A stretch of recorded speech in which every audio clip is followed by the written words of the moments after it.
ఈరోజు మనం ఈ 2 బెడ్రూమ్ ఫ్లాట్ చూసేద్దాం. మార్నింగ్ అసలు సూర్యుడు చూసారు కదా! నా స్పెక్ట్స్ చూస్తే అర్థమవుతుంది ఎంత బ్రైట్‌గా ఉందో. ఇది ఈస్ట్ ఫేసింగ్. ఇలా మనం ఫస్ట్ ఫ్లోర్‌కి రాగానే ఫస్ట్ ఫ్లాట్ చూసాము ఆల్రెడీ నిన్న. ఎవరైనా చూడకపోతే కనుక ఒకసారి చూసేయండి. నిన్న పోస్ట్ చేసిన వీడియో దాని లింక్ కూడా ఇస్తా. ఇప్పుడు మనం ఈ ఫ్లాట్ చూసేసాం కాబట్టి దాని నెక్స్ట్ ఫ్లాట్ ఎలా ఉందో చూసేద్దాం. నిన్న మనం చూసింది కూడా 2 బెడ్రూమ్ ఫ్లాటే. ఇప్పుడు మనం చూడబోయేది కూడా 2 బెడ్రూమ్ ఫ్లాటే. ఇక్కడ ఈ ఫ్లోరింగ్ కోసం ఇదంతా బాగా వాటరింగ్ జరుగుతుంది. ఇక్కడ ఈ డ్రమ్ పక్కన ఈ వాల్ ఉంది కదా, ఈశాన్యం కదా, ఇక్కడ దేవుడి గది కడదామని ఫస్ట్ వాల్ కట్టారు. వాస్తు ప్రకారం అయితే ఈశాన్యం క్లోజ్ చేసేయకూడదు, కానీ సైంటిఫిక్గా ఏంటి అంటే ఈశాన్యం అంటే తూర్పు వైపు నుంచి వస్తుంది కాబట్టి అక్కడ మనకి క్లోజ్ చేసేయడం వల్ల వెంటిలేషన్ అనేది ఉండదు. వాస్తు పాటించాలా వద్దా అని చాలా మందికి డౌట్స్ వస్తూ ఉంటాయి కదా. వాస్తు అంటే ఏదో ఇది కాదు, అది ఒక సైంటిఫిక్గా వెంటిలేషన్ గురించి దీని గురించి మొత్తం రిలేటెడ్ అనమాట. మనకి ఏ మొగల్న ఏం పెట్టుకుంటే మనకి ఉండడానికి అనువుగా ఉంటుంది, అలాగే హెల్త్ పరంగా వెంటిలేషన్ రావడం కావచ్చు, అన్నిటి మీద డిపెండ్ అయి ఉండేదే వాస్తు అనేది. కాబట్టి దాన్ని మూర్ఖంగా కాకుండా ఒక సైంటిఫిక్గా ఆలోచిస్తే కనుక మనం అది ఫాలో అవ్వడం చాలా మంచిది. ఇక్కడ చూసారు కదా, ఈ ప్లేట్స్ వేస్తారు. ఇవి దేనికంటే కబోర్డ్స్లోని పెట్టడానికి అనమాట. ఇలా వేయడం వల్ల దీనికి వాటరింగ్ చేస్తూ ఉంటాం కదా, స్ట్రాంగ్గా అవ్వడానికి. అలాగే ఫ్లోరింగ్ కూడా వాటర్ అయిపోతుంది, స్ట్రాంగ్ అవుతుంది. మనం ఇప్పుడు హాల్లోకి ఎంటర్ అవుతున్నాం. ఈ పక్కన దేవుడి గది వస్తుంది అనమాట, దాని తాలూకా వాల్ అది. మన గుమ్మంలో లోపలికి రాగానే మనకి ఇది ఒక హాల్లోకి వస్తాం. ఇది హాల్ కమ్ డైనింగ్ అని చెప్పుకున్నాం కదా. అటువైపున ఒక 2 బెడ్రూమ్స్ ఉన్నాయి. ఇది ఒక బెడ్రూమ్, దాని పక్కన ఉన్నది ఒక బెడ్రూమ్ విత్ కామన్ వాష్రూమ్స్. ఇది దేవుడి గది. మనం నిన్న చూసిన ఫ్లాట్తో పోల్చుకుంటే ఈ దేవుడి గది కొంచెం చిన్నగా వచ్చింది, నిన్నటిదైతే చాలా పెద్దగా వచ్చింది. అండ్ దీని పక్కన ఉన్నదే కిచెన్. ఇప్పుడు మీకు చూస్తే అర్థమవుతుంది, దేవుడి గది లోపలికి ఇలా పెట్టుకున్నాం కాబట్టి అటువైపు నుంచి వెంటిలేషన్ బాగుంది. అదే ఆ చివరగా పెట్టేసాం అనుకోండి, అక్కడ క్లోజ్ అయిపోయినట్టు ఉంటుంది కదా, వెంటిలేషన్ కూడా తక్కువ ఉంటుంది. సో ఈ పక్కన ఉన్నది కిచెన్. ఈ కిచెన్లోకి ఎంటర్ అయిపోదాం ఇప్పుడు.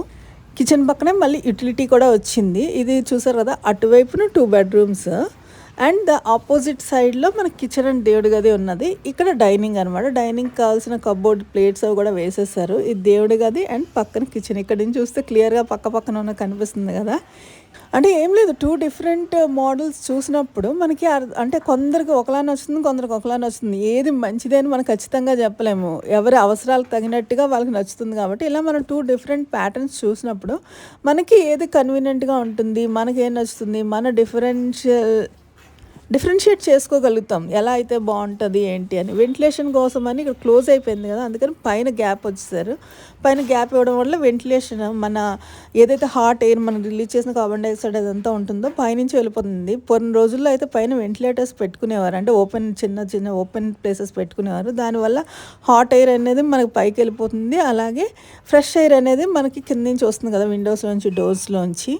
ఇప్పుడు చాలా కొన్ని వాటిల్లో మాత్రమే చూస్తున్నాం పైన వెంటిలేటర్స్ అనేది. ఇక్కడ యూటిలిటీ ఏరియాకి ఇచ్చారు, దానివల్ల లైటింగ్ వస్తుంది, అలాగే వెంటిలేషన్ పర్పస్ కూడా సర్వైవ్ అయిపోతుంది. కాబట్టి ఇది కిచెన్. ఇక్కడ వాష్ బేసిన్ కోసం అని ఇక్కడ వదిలేసారు గ్యాప్ అనేది. అండ్ అక్కడ బిగించారు చూడండి, ట్యాప్స్కి ఆల్రెడీ. ఆ తర్వాత మొత్తం అయిపోయిన తర్వాత మనం అంటే ప్లంబింగ్ వర్క్ కూడా అయిపోయింది. అయిపోయిన తర్వాత మనం కావాల్సినటువంటి ట్యాప్స్ అవి డిఫరెంట్ మోడల్స్ ఉంటాయి కదా, మనం స్టైలిష్గా కావాలంటే స్టైలిష్గా అలా ఏ వస్తే బిగించుకోవచ్చు. మళ్ళీ మనం ఇప్పుడు వచ్చేస్తాము హాల్లోకి. హాల్లో విండో ఇది. అక్కడ చూసారు కదా గ్రీన్ కలర్ది ఎలా కనిపిస్తుంది, అవేంటంటే అది కట్టడం వల్ల ఇంటి లోపల చేసిన వర్క్ అది, దాని తాలూకా డస్ట్ అవన్నీ అవతల వైపుకి వెళ్లకుండా కొంతవరకు ప్రివెంట్ చేస్తుంది అనమాట. ఆల్రెడీ ఉన్న ఇంట్లో వాళ్ళకి డిస్టర్బెన్స్ లేకుండా. ఇది ఒక్కసారి హాల్ ఎలా ఉందో ఒకసారి చూపించేస్తున్నాం అనమాట. ఎంటర్ అయిన తర్వాత మనకు ఫస్ట్ కనిపించే కదా ఈ 2 బెడ్రూమ్స్, అప్పుడు మనం ఒక బెడ్రూమ్లోకి ఎంటర్ అయిపోతున్నాం. ఇది మన హాల్లో ఒక డైనింగ్ ఏరియా వచ్చింది కదా, డైనింగ్ ఏరియా నుంచి వెళ్తున్నాం అనమాట. ఇందులో కూడా ప్లేట్స్ అవన్నీ వేసేసారు కబోర్డ్స్కి. నేను చూపించాను కదా అవుటర్ వాల్ ఎంత వెడల్పు ఉందని, 9 ఇంచెస్ వాల్ అనమాట. అంత థిక్గా ఉండడం వల్ల ఆల్రెడీ చెప్పుకున్నాం మనం, ఏమవుతుందంటే లోపల అనేది చల్లగా ఉంటుంది అనమాట. హీట్ లోపల వరకు రావడానికి టైం పడుతుంది. ముందు హౌస్ అంతా అన్ని ఫ్లోర్స్ వాల్ బ్రిక్ వర్క్ అలాగే ప్లాస్టరింగ్ అయిపోయిన తర్వాత అప్పుడు మనకి కిందన ఫ్లోరింగ్ కూడా చేస్తారు. ఈ లోపల ఏంటంటే వాటరింగ్ చేయడం వల్ల మంచిగా అదంతా వాటర్ పీల్చుకుని మంచి స్ట్రాంగ్గా తయారవుతుందనమాట. ఎప్పుడైనా సిమెంట్కి ఎక్కువ వాటరింగ్ చేయాలి ఫస్ట్లో, చేసినప్పుడు అది ఇంకా స్ట్రాంగ్గా తయారవుతుంది. ఈ వాల్ ఆల్రెడీ నేను చూపించాను, ఇది చూడండి ఎంత థిక్ వాల్స్ ఉన్నదో. ఒకసారి మీరు మీ ఇంట్లో ఉన్న బయట అవుటర్ వాల్ ఎంత ఉందో చూడండి, ఇందులో సగం కూడా ఉండదు మనకి జనరల్గా అయితే. ఇలా స్ట్రాంగ్గా ఉండేలా కట్టుకోవాలి అనే కాన్సెప్ట్తోనే ఇది ఓన్గా కట్టుకుంటున్నాను అనమాట. అంటే మన గురించి మనం కట్టుకోవడం వేరు, మన గురించి వేరే వాళ్ళకి ఇవ్వడం వల్ల వాళ్ళ కమర్షియల్ ఆస్పెక్ట్ ఉంటుంది. మన గురించి మనం కట్టుకోవాలి, స్ట్రాంగ్గా ఉండాలి, మంచిగా ఉండాలి, ఇలాంటి అంటే మంచి ఎక్కడ దొరుకుతాయి ఏంటి అంతా చూసి కట్టుకుంటాం. అదే ఇంకొకరు కట్టడం వల్ల అది కమర్షియల్, అంటే వాళ్ళది ఒక బిజినెస్లో ఎప్పుడైనా లాభం రావాలని చూస్తారు కదా. సో అలా కాకుండా ఇక్కడ మన లాభం ఏంటంటే స్ట్రెంగ్త్, అలాగే మనకు కావాల్సినట్టుగా డిజైన్ చేసుకోవడం. కానీ చెప్పినంత ఈజీ కాదు ఇది కన్స్ట్రక్షన్ చేయడం అంటే. చాలా ఎఫర్ట్స్ పెట్టాలి, చాలా కష్టపడాలి. మటీరియల్ తెచ్చుకోవడం, మటీరియల్ గురించి ఎంక్వైరీ చేయడం, వాళ్ళని డీల్ చేయడం చాలా కష్టం. అండ్ ఇంట్లో కన్స్ట్రక్షన్ చేసే వాళ్ళు డీల్ చేయడం, ఇదంతా చాలా కష్టం. ఎప్పటికప్పుడు మనం మెటీరియల్ ఎంత వచ్చింది చూసుకోవాలి, దాన్ని జాగ్రత్తగా కాపాడుకోవాలి, ఇంకెవరు తీసుకెళ్ళిపోకుండా. చాలా ఆస్పెక్ట్స్ ఉంటాయి ఇందులో. మా ఇల్లు మేము సొంతం కట్టుకోవాలి, మాకు ఇంకొక పని లేదు, ఇదే ద మెయిన్ ప్రిఫరెన్స్ అనుకున్న వాళ్ళు మాత్రమే ఇది చేయగలరు.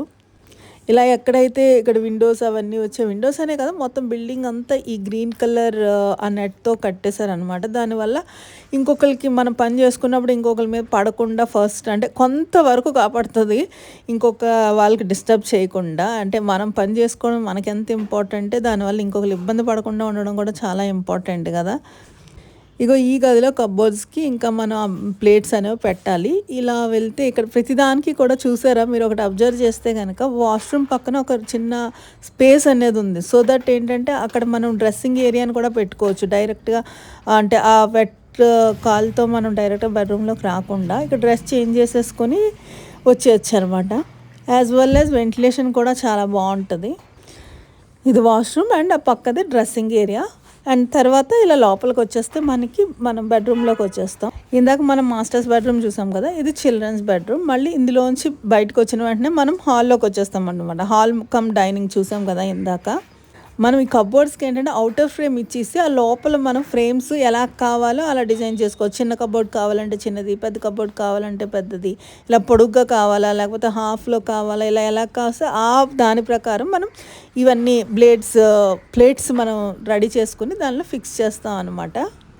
ఇక్కడ మనం హాల్లో ఉన్నాం. ఇప్పుడు ఓవరాల్గా చూస్తే అర్థమవుతుంది. ఎంటర్ అయిన వెంటనే మనకు అక్కడ దేవుడి గది, కిచెన్ వచ్చింది, ఇది హాల్ కమ్ డైనింగ్ వచ్చింది, అండ్ రైట్ సైడ్లో 2 బెడ్రూమ్స్ వచ్చాయి. ఇది ప్లాన్ అనమాట. కొంచెం డైమెన్షన్స్ మారాయి, కానీ మనకి నిన్న చూసిన దానికి ఈరోజు చూసిన దానికి కొంచెం సిమిలారిటీ బాగానే ఉన్నాయి.